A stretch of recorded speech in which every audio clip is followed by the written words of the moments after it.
To refer to this Oprah-Kamala collaboration as a cringe fest might be a tad bit of an understatement. Let's talk about it. How's everybody doing? My name is Anthony Brian Logan, and today we got to talk about the collaboration between Oprah Winfrey and Kamala Harris in Farmington Hills, Michigan, which is the Detroit metro area.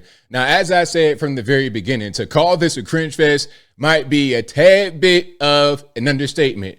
This was really, really bad for Kamala, in my humble opinion.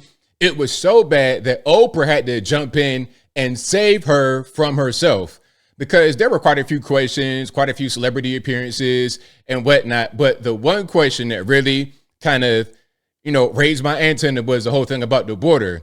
And when she got that question, it looked like she cycled through every pre-programmed answer that she had in her brain. Whatever they've been telling her over the past few days and weeks, not months and years, because they were late to the game trying to prep this lady. But that's a different story, and I digress. The point is, she cycled through every answer and was still pretty much striking out.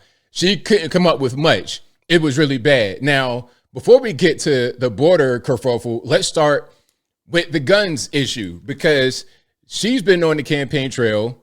Well, the times that you do see her, and when she does talk, she's talking about, oh, we got to ban guns. We got to do something about guns, all this, that, and the third. But she'll say something right here that's a little bit contradictory. And of course, I will link to all these clips and the full thing, the full event in the box. But without further ado, let's go ahead and roll it. I'm a gun owner. Tim Walz is a gun. I did not know that. If somebody breaks in my house, they're getting shot. Yes, I hear that. I hear that. Probably should not have said that. But my staff will deal with that later. Yeah. Okay, so a lot of cackling, a lot of ridiculousness, a lot of silliness. I don't want to see that face as my leader on the world stage. I'm sorry. I don't want to see this face across from Xi Jinping. I don't want to see that face across from Volodymyr Zelensky out there in Ukraine. I don't want to see it. I don't want to see that face when they're talking about, hey, man, we got to push that red button on this country and that country. I don't want to see that face. And then beyond that, my question to her about the whole gun issue would be, what kind of gun do you own? Do you own the regular normie 9mm handgun, semi-automatic? If you own that, then your own rhetoric goes against what you own, what you possess. Okay. I don't think you're going to be walking around with some pump action, old school, paw rifle. I don't think you have that. You probably got a regular normie gun, 9mm, semi-automatic, the same as everybody else. Now let's keep on rocking and rolling here. This is her. I'm not quite sure when this was, but she's calling the red flag law, not red flag, the stand your ground law. She's calling the stand your ground law racist. As far as red flag, she'd probably be in favor of red flag laws for the smallest of things. You said something, on social media, red flag, take your gun away. But here she is talking about the stand your ground laws being racist. Check it out. Well, I mean, I'll tell you, and I have personally prosecuted a number of cases and kinds of cases. These stand your ground laws and these states that have these citizen arrest laws have often and frequently been used as an excuse, if not a cover, for people who are motivated by racism and racial profiling. And so we have seen that, and we have seen that it has been used as an excuse to kill Black and brown people, in particular Black and brown young men.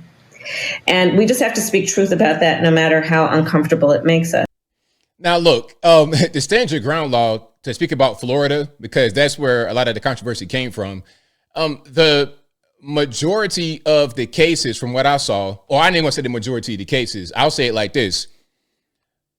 Black people used that law to defend themselves at a higher rate than anyone else. And if that's wrong, y'all let me know. If that's wrong, let me know. But I think that I'm correct. I know that Black people use that law to defend themselves in court successfully. I think the whole thing here might have been the George Zimmerman kerfuffle, and they said that was racist. Okay. So that's where that whole thing comes from. But it is not a racist law. Now, here she is with Gavin Newsom. Judging by the quality of this potato recorded video, this probably might have been, a few years ago, maybe when she was the attorney general or something like this. So let's check this out. Responsible behaviors among everybody in the community, and just because you legally possess a gun in the sanctity of your locked home doesn't mean that we're not going to walk into that home and check to see if you're being responsible and safe in the way you conduct your affairs. Have you heard from responsible? So you're just going to walk into my house and then check out what I got going on. Now, if you don't like what you see, what you going to do? You're going to take my gun. You're going to have gun confiscation. I don't know about that one, Kamala. That might not go over very well with a lot of people. Now, let's check this out. Here's the question about the border, which was crazy. In my opinion, this is the most important issue. In my opinion, you may think differently, and that's totally fine. We're all different. I think this is the most important issue that we're facing right now. A thing that can be fixed with a stroke of a pen. That's all you got to do. That's what Trump did when he came in office. And to break it, that's what Biden did. Passed executive orders to overrule what Trump had done previously, which had the border nice and secure. Okay, so let's check out the question and answer and then see how Oprah herself reacts to Kamala's convoluted, long-winded answer. Check it out. When you become president, what would be your specific steps? Yeah, of course. What would be specific steps to strengthening the border? Okay, so what are you going to do to strengthen the border? And before we continue, that's a nice shirt, sir. I like the polo shirt. Great color. So it's a wonderful and important question. My background was as a prosecutor, and I was also the elected attorney general for 2 terms of a border state. So this is not a theoretical issue for me. This is something I've actually worked on. Okay. I have prosecuted transnational criminal organizations. Here we go with the same old. Okay, I'm going to stop interrupting. I promise. For the trafficking of guns, drugs, and human beings. I take very seriously the importance of having a secure border and ensuring the safety of the American people. Sadly, where we are now can be traced most recently back to the fact that when the United States Congress, members of the Congress, including some of the most conservative Republicans, came up with a border security bill. And here's what that border security bill would have done. It would have put 1,500 more border agents at the border. And let me tell you, those border agents are working around the clock. It would have just been about giving them some support and relief, which is probably why the border agents actually endorsed the bill. It would have allowed us to stem the flow of fentanyl.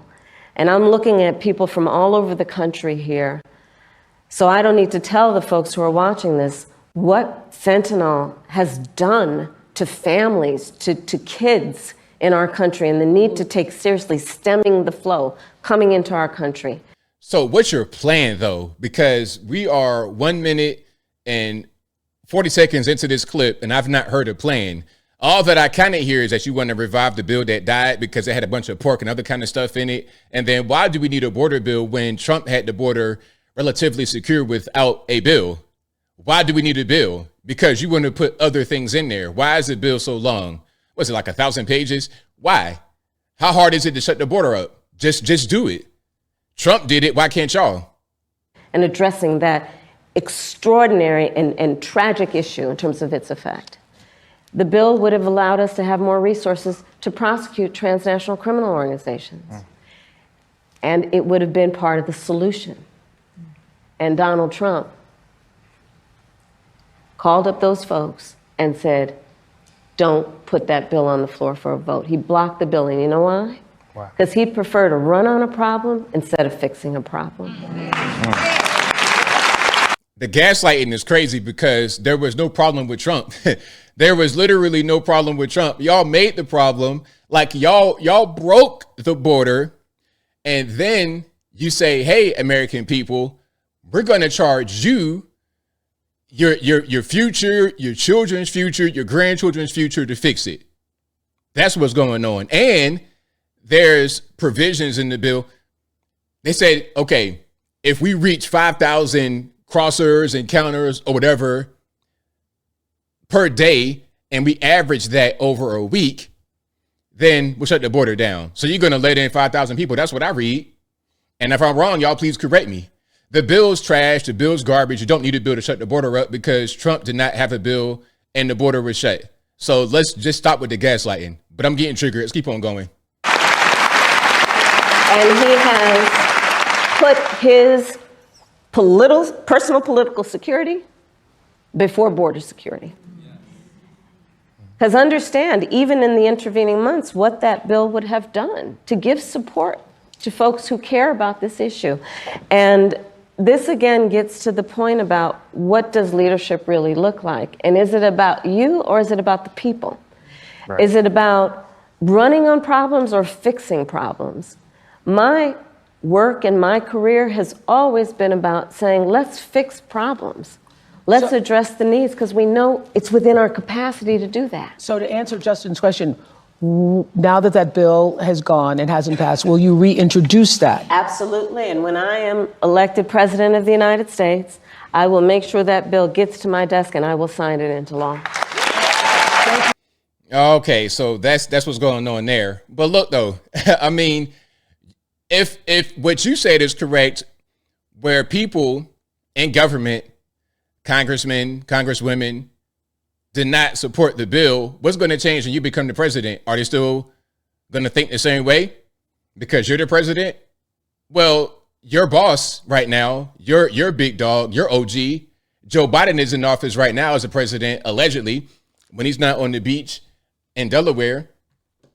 Whenever he's awake and able to understand what's going on, he's in there right now. So why can't he sign it? Why can't? Because the people, your colleagues on Capitol Hill, they don't want it.